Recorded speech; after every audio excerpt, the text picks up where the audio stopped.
Do you remember the moment when crypto started making sense to you? For me, it was when I realized that there was much more to cryptocurrency than just Bitcoin. There are thousands of other coins, tokens, and decentralized applications with their own unique use cases and characteristics.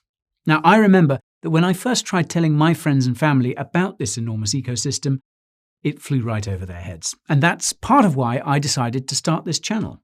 Education is the key to the mass adoption of cryptocurrency, but the start of that crypto learning curve can be steep for the fiat sheep. Concepts like blockchain, mining, and staking are hard to understand and even harder to explain in simple terms, as I'm sure many of you can attest. This can be a problem when you're trying to help your friends, family, and significant other understand where all your money is going and why. So, that's why today I'm going to tell you how to explain complex crypto concepts in a way they will understand, and even how to answer the questions and address the concerns you're likely to get.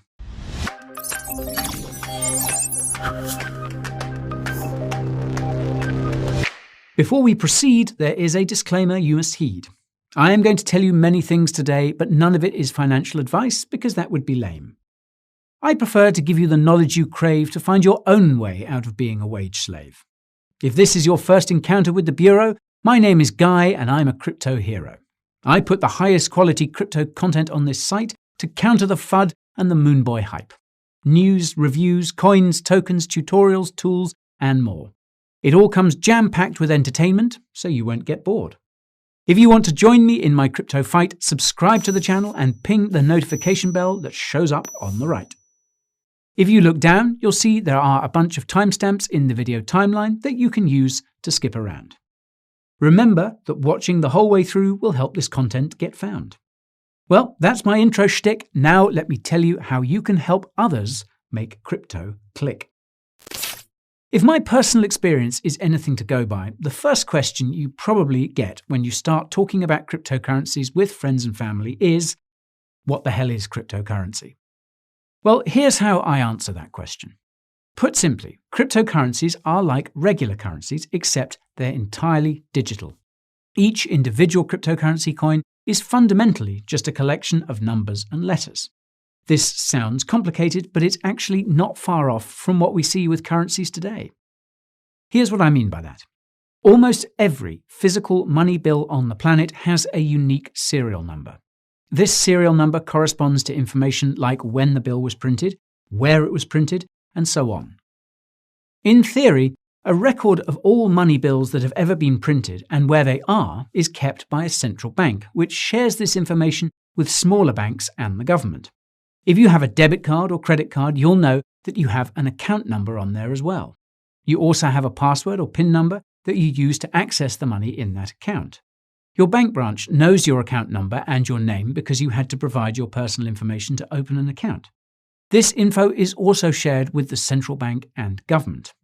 Now, let's say you have a $20 bill with the serial number ABC, and your bank account number is 123. When you deposit that bill into your bank account, your bank branch, the central bank, and the government will see and confirm that the $20 bill ABC has been moved into bank account number 123. This is almost exactly how cryptocurrencies work. Each individual cryptocurrency coin is like the serial number you see on a physical bill, just without the physical bill.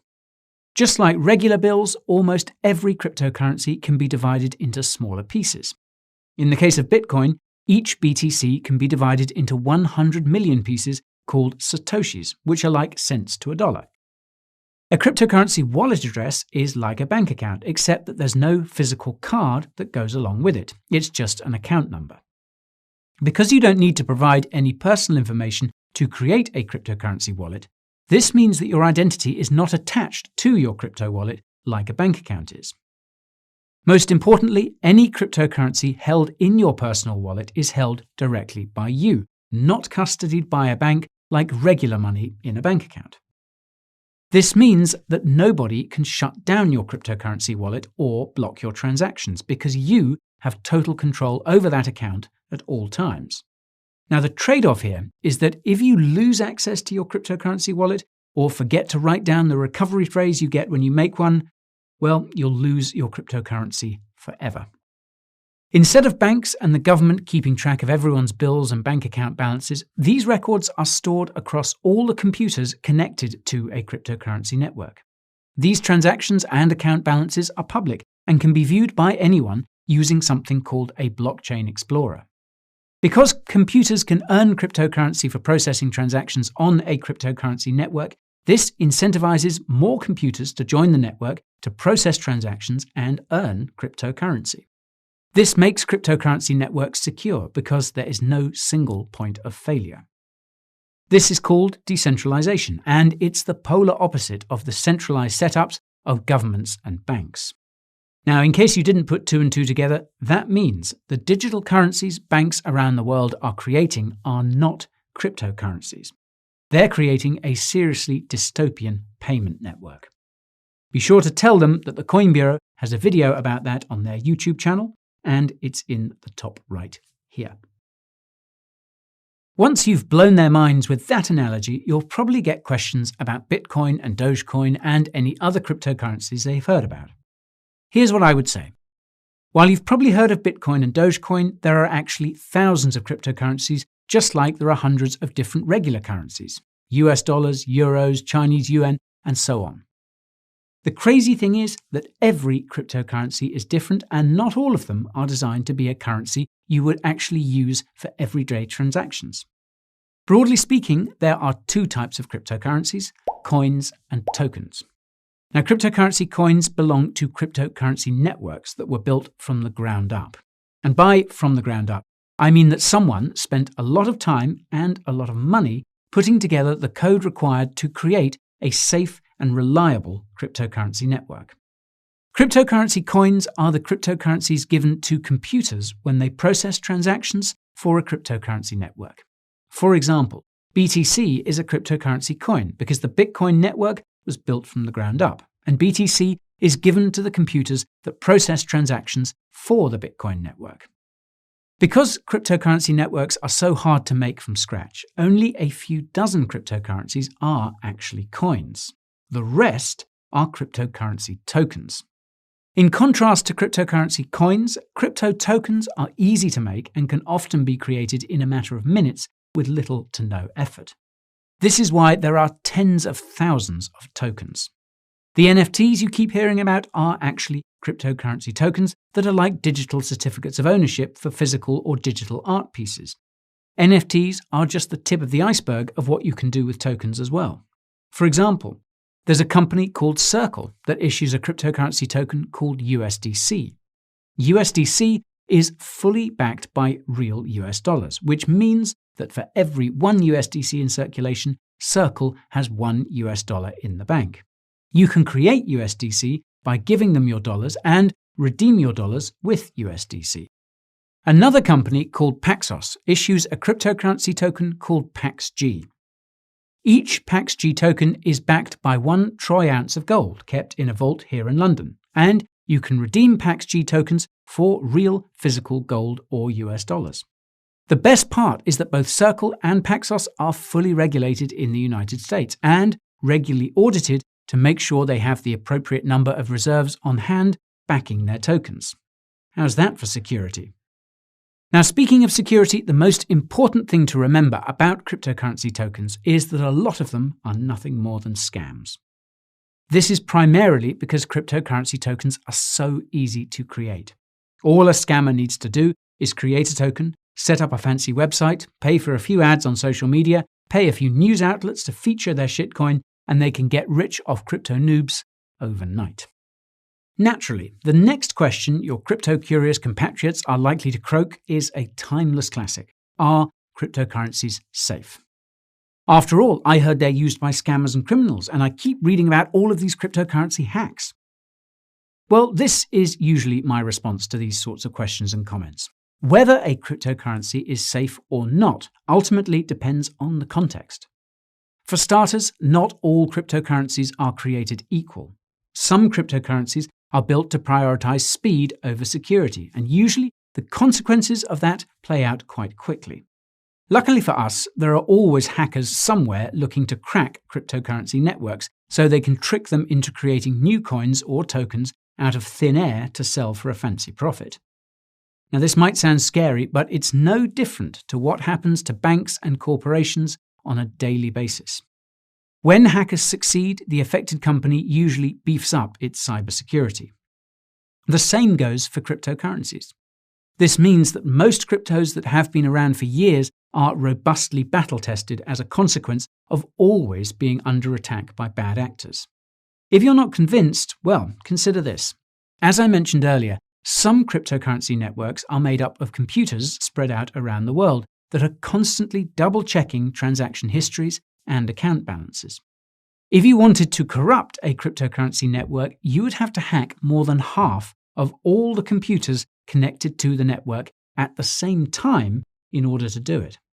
This is impossible to do if you have a cryptocurrency network like Bitcoin that has millions of computers spread around the world. That said, some cryptocurrency networks have fewer computers processing transactions and are therefore more vulnerable to attack. The same rule applies to centralized cryptocurrency services like cryptocurrency exchanges, which is where most crypto hacks have happened. These are much easier and more lucrative to exploit than an individual cryptocurrency wallet, which is insanely secure. That's why you should always keep your crypto on your own personal wallet wherever possible, and only keep it on an exchange when you're trading or cashing out. And when it comes to self-custody, nothing beats a hardware wallet. I have a list of the best ones on the market, which you can watch by hitting that link in the top right.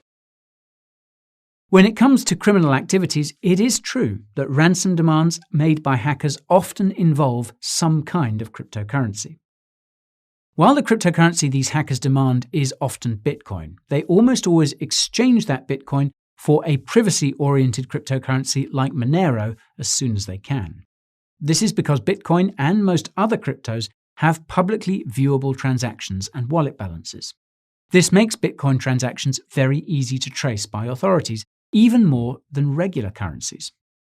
So it makes no sense for criminals to actively use and hold a currency that's so easily tracked. Cryptocurrencies like Monero are completely private, and even the US government can't crack its encryption, which is seriously impressive if you think about it. In sum then, the overwhelming majority of cryptocurrencies are not used for criminal purposes. There are just a handful of cryptos that are actively used by criminals. The real risk when it comes to crypto relates to investing. Cryptocurrencies are extremely volatile, meaning their prices can go up or down by up to 50% in a day.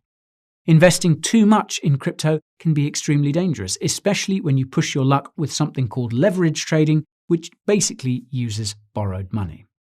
That's why you should only invest what you're willing to lose and not a penny more. Not financial advice, of course. Assuming it hasn't been asked already, the next question that will land in your lap will be along the lines of, why are cryptocurrencies so volatile? What gives them any value to begin with? Here's my counter. What gives the money in your wallet or in your bank any value? Now, once upon a time, it was backed by gold, but that changed, and since then, all state-issued currencies around the world have been losing value. This is because the only thing that backs dollars and euros is ultimately the trust we have in the governments that issue those currencies, and that trust has been eroding for decades. Not only that, but governments have been actively printing and manipulating their currencies to benefit themselves and the corporations that fund them at the expense of the average person. This has caused record levels of inflation that incentivizes spending over saving, which leads to overconsumption and causes the sort of environmental catastrophes they claim to want to stop. You can direct them to my video on the massive fiat Ponzi if they want further context. Anyways, after that rant, I usually go on to address the actual question. Cryptocurrencies are valuable because of what they do. Obviously, this value changes depending on which cryptocurrency we're talking about. Bitcoin has value because its BTC coin has an economic profile similar to gold. It has a maximum supply and only a small amount of BTC is created each day, and that amount is cut in half every 4 years. Assuming demand for Bitcoin stays the same over time, this would lead to a doubling of Bitcoin's price every 4 years. However, demand for Bitcoin has increased over time as we realize how weak regular currencies can be, and this awareness has been enhanced by the current pandemic.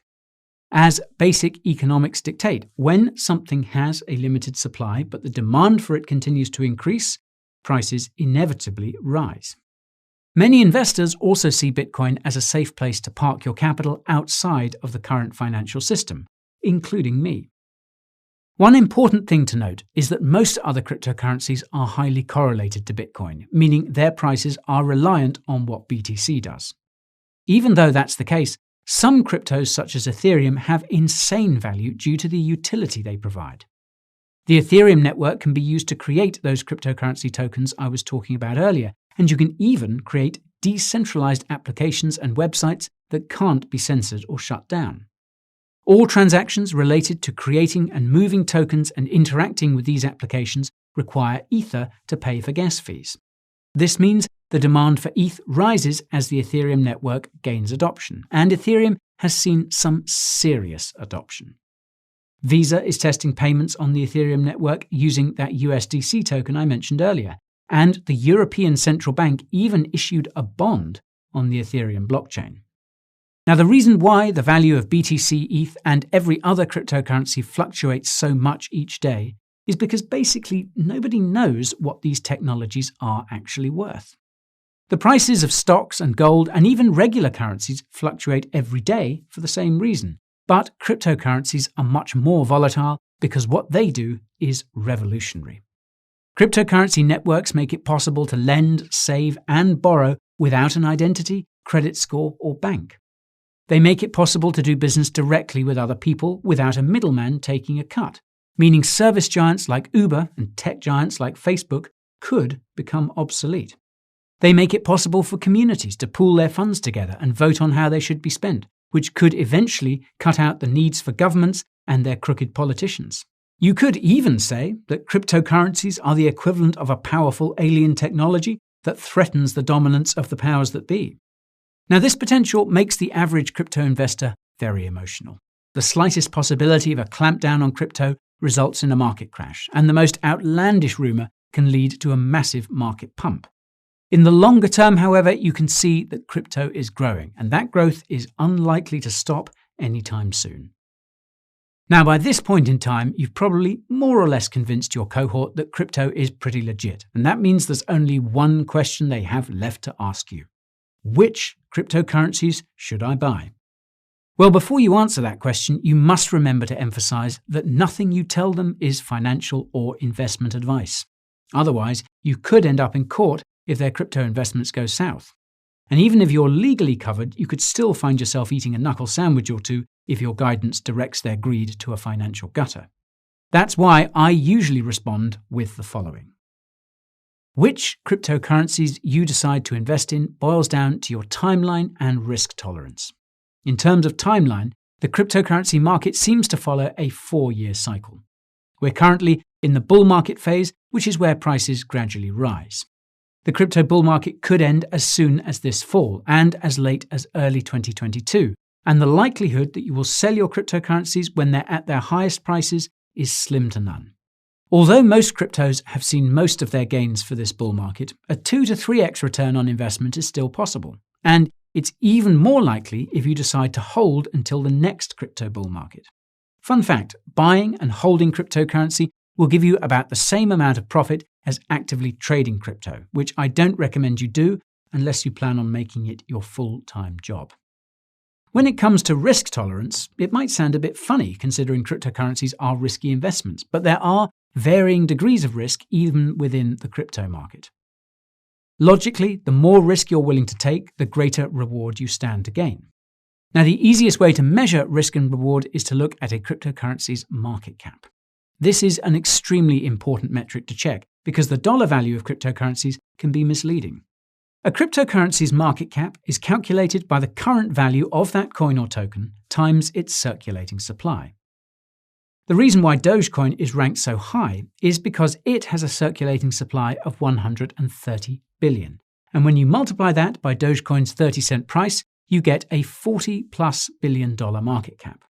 Now, you might think that Dogecoin presents you with an easy opportunity to get rich quick, but getting to just $1 would require an additional $80 billion of active investment, and that isn't all that likely to happen. As a rule of thumb, the smaller the market cap, the more potential that cryptocurrency has to grow, regardless of its dollar value.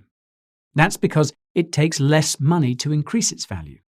Now, to use an extreme example, Yearn Finance's Wi-Fi token is worth more than Bitcoin, but its market cap is 20 times smaller than Dogecoin's, meaning it would take less capital to push up the price of Wi-Fi. With the exception of Dogecoin and a couple of others, most of the cryptocurrencies in the top 10 by market cap could be considered low-risk investments. Cryptocurrencies like Bitcoin, Ethereum, and Cardano are likely to be around for many years, and they will likely double, if not triple in price before this bull market is over. The other 90 cryptocurrencies in the top 100 could still see gains of 3 to 5x, but the further you move down the list, the riskier the investment becomes because it also takes less capital to crash their price. I would personally stay away from any crypto that isn't among the top 200 by market cap because most of the quality projects have already come out of the woodwork, and going any further is just gambling. If you come across any cryptocurrencies that spark your interest, you can learn about those by watching videos about them on an awesome cryptocurrency YouTube channel called The Coin Bureau. You can tell them to start with my video about how to do your own research, which you can find using the link in the top right.